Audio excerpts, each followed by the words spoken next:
मित्रों, तद्धित प्रकरण में मैं आपसे अप्रत्याधिकार प्रकरण की चर्चा आपसे कर रहा था।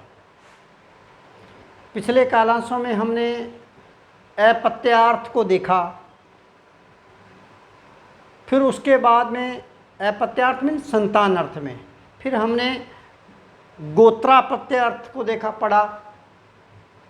गोत्राप्रत्यय में संतान की संतान, पौत्र आदि। आज मैं आपसे युवा प्रत्यय अर्थ की बात करूंगा। युवा प्रत्यय अर्थ अर्थात चौथी पीढ़ी की संतान। युवा प्रत्यय अर्थ में चौथी पीढ़ी की संतान होती है। जैसे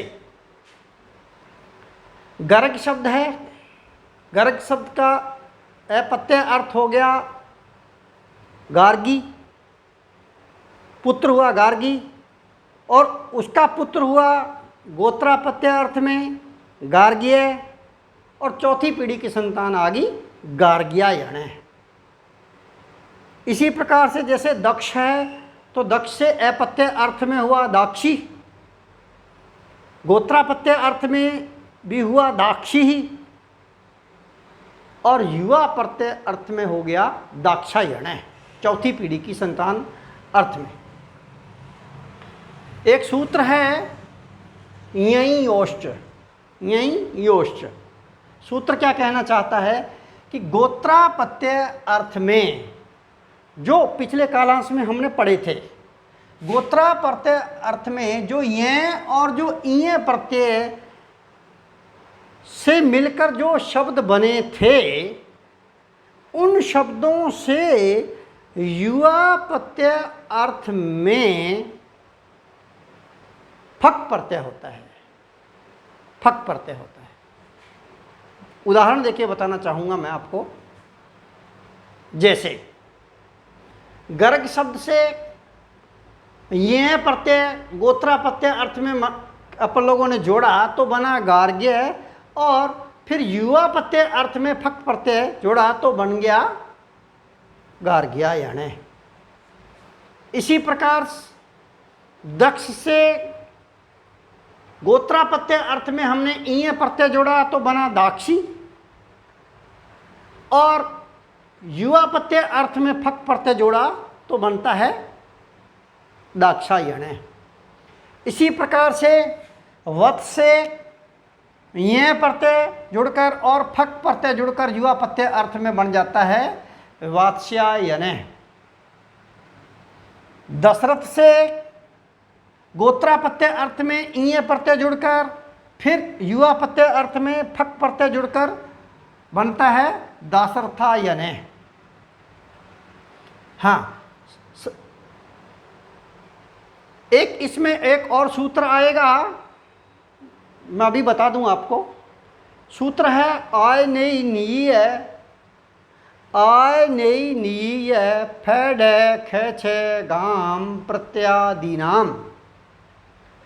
फिर दोबारा सुनिए, आय नई नीय फैड खेच गाम प्रत्यादीनाम। ये सूत्र क्या कहना चाहता है, आओ देखते हैं।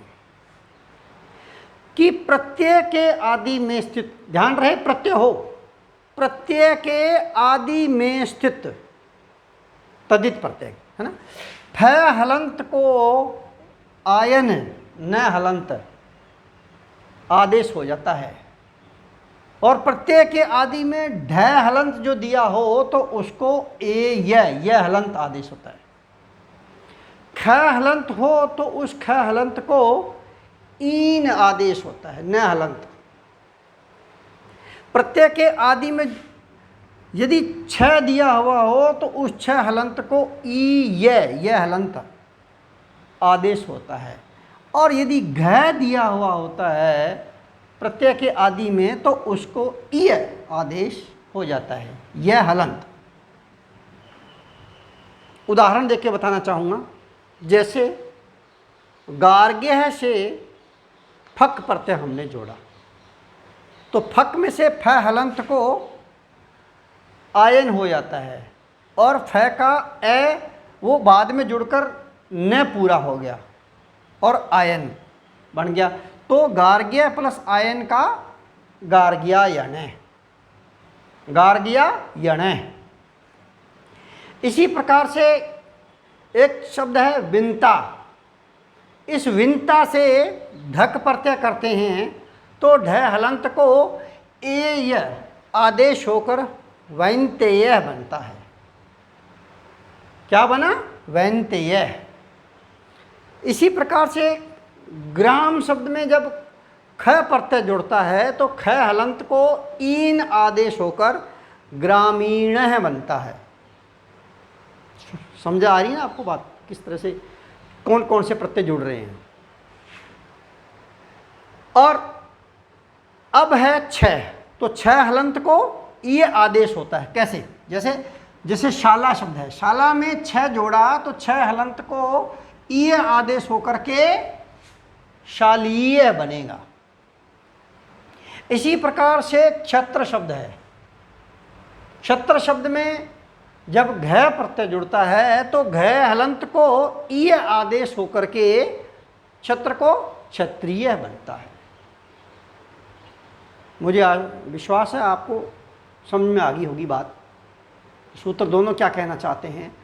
सर्वप्रथम शब्द आया था गर्ग धन ये, तो बना था गार्ग्य, और उसमें फक प्रत्यय जुड़ा था तो बना था गार्ग्यायण। आओ गार्ग्यायण की सिद्धि देखते हैं। गर्गस्य युवापत्यम, गर्ग की चौथी पीढ़ी की संतान गार्ग्यायण। तो देखिए गर्गस्य युवापत्यम इस अर्थ में गार्ग्य शब्द से न्ययोश्च सूत्र द्वारा फक प्रत्यय हो गया। फक प्रत्यय होने पर फ हलंत को, फक में भी फ ही शेष रहा, क हलंत क्यों हलंतम सूत्र से इसकी संज्ञा हो गई। अगला सूत्र आएगा आय नई नीय फैड खेच गाम प्रत्यादि नाम। उस सूत्र द्वारा फ हलंत को आयन आदेश हो रहा है, तो फ में जो ए बचा हुआ है वो लास्ट में लगा है, तो बना गार्ग्य धन आयन। यचिवम सूत्र से गार्ग्य की हम लोग भय संज्ञा कर रहे हैं, और यस्येतिज सूत्र द्वारा गार्ग्य के अंतिम अच को लोप हो गया। यस्यति से लोप होने पर यह हलंत शेष रहा गार्ग्य, यह हलंत और धन आयन, और बन गया गार्ग्यायन। अटकुपमांगनुम सूत्र द्वारा न हलंत को अण हलंत होकर के गार्ग्यायन बनता है। फिर स्वोज सूत्र से प्रथम विभक्ति के एकवचन में सुप्रत्यय और स हलंत को रुत्व विसर्ग होकर के गार्ग्यायण। इस प्रकार गार्ग्यायण की प्रयोग सिद्धि होती है। ये गार्ग्यायण प्रयोग सिद्ध हो गया। दूसरा है दाक्षायण। क्या है? दाक्षायण। दक्षस्य युवापत्यम, दक्ष की चौथी पीढ़ी की संतान, उसको कहेंगे दाक्षायण।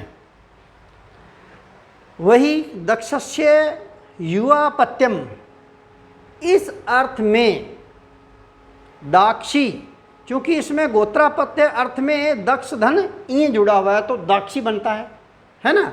तो दाक्षी से अब युवापत्य अर्थ में ययोश्च सूत्र द्वारा फक प्रत्यय हो गया।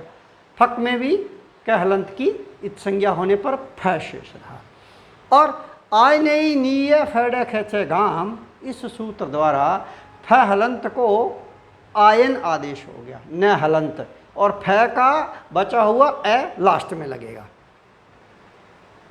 तो दाक्षी और आयन बना। यचिवम सूत्र से दाक्षी की भय संज्ञा, यस्येति च सूत्र द्वारा भय संज्ञक दाक्षी के अंत्य अच को लोप, तो दाक्ष और आयन। और जो दोनों पदों को मिला दिया, दोनों को मिलाया, पूर्व पद और उत्तर पद दोनों को मिलाया तो बन गया दाक्षायन। तत्पश्चात अटकुपवान नुम सूत्र से न को अणय होकर के दाक्षायन बन जाएगा।